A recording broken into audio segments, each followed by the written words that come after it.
The pyre with chains is one of Giovanni Battista Pironese's 16 etchings from the Imaginary Prisons compilation.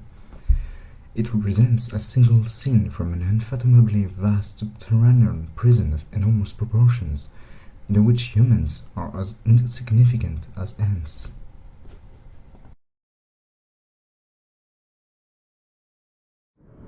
The universe as the ultimate prison, while an endless landscape appears to the prisoner's eye. No hope is left. The prison is unbreakable. There's always an issue, but not here. How can you leave that which is endless?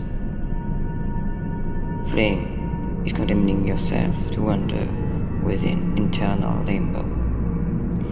And so, the procession of sinners follows obediently their unflappable jailer, low and quiet, through the maze.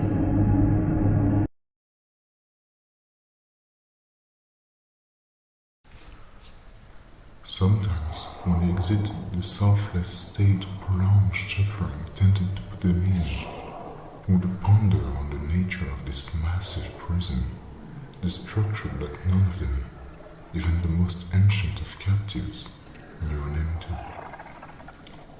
Gazing on the massive chains hanging from the pyres made his blood curl whenever this occurred, as yet an inkling that perhaps humans had not been the first to be held here, and that this place had merely been repurposed for their use.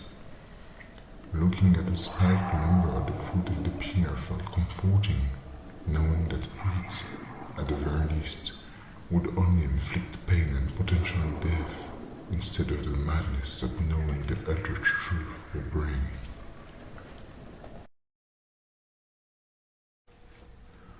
The foul scent of rot and decay wafted as a prisoner was shuffling by, dragging his feet in anticipation of the days to abuse and torture.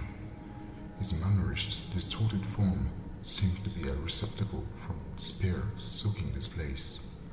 Another had merely given up and was sitting on the stairs while waiting for the jailers to throw his emaciated carcass into the pit, where all the others would join him eventually.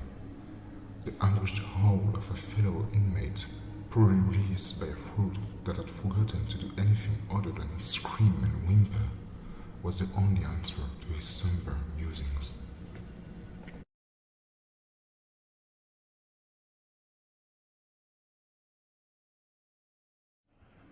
How long have I been here? Longer than any man could bear to remember. Time has no meaning here, and neither does hope.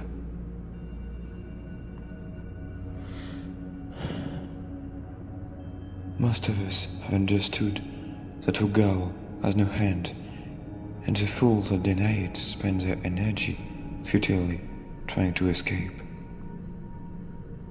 The cold hard monument in my back protects me from the endless arrangement of torture rooms and passages behind it, and remind me that this is my reality, that this is real, and that the impossible is no more. A man wanders in front of me, scared of losing its sense of self. If he were to stop for a single moment, terrified of simply losing the boundary between himself and this loathsome world. I understand him more than I want to. We may all react differently, but none of us speak. For there is no longer any purpose in doing so.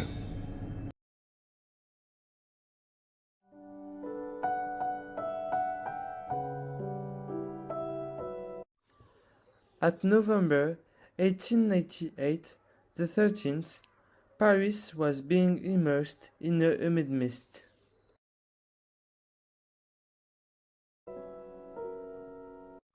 The trees without leaves didn't give a lot of joyfulness.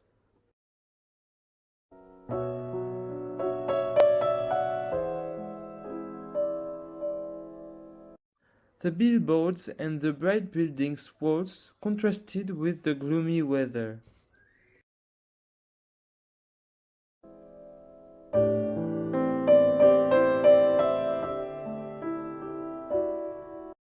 The mist left a few sun rays which shimmered the scene. This weather was mysterious, and we couldn't say if it will rain or the sun will appear.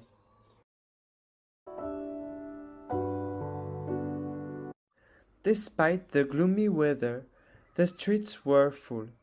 However, people seemed agitated, others anxious.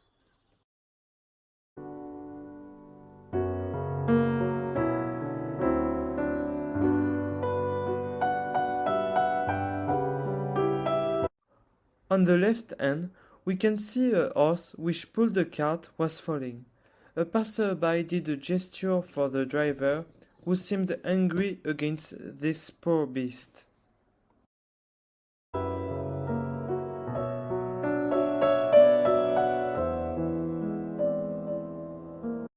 In the foreground, a man held a sign, but at the moment he was more interested by the horse's falling.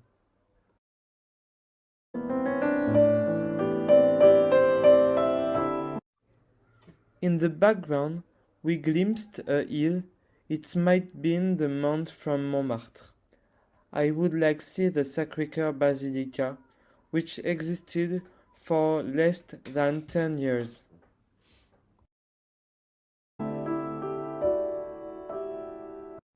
The restaurant we can see at the right hand was closed like all the other in the street.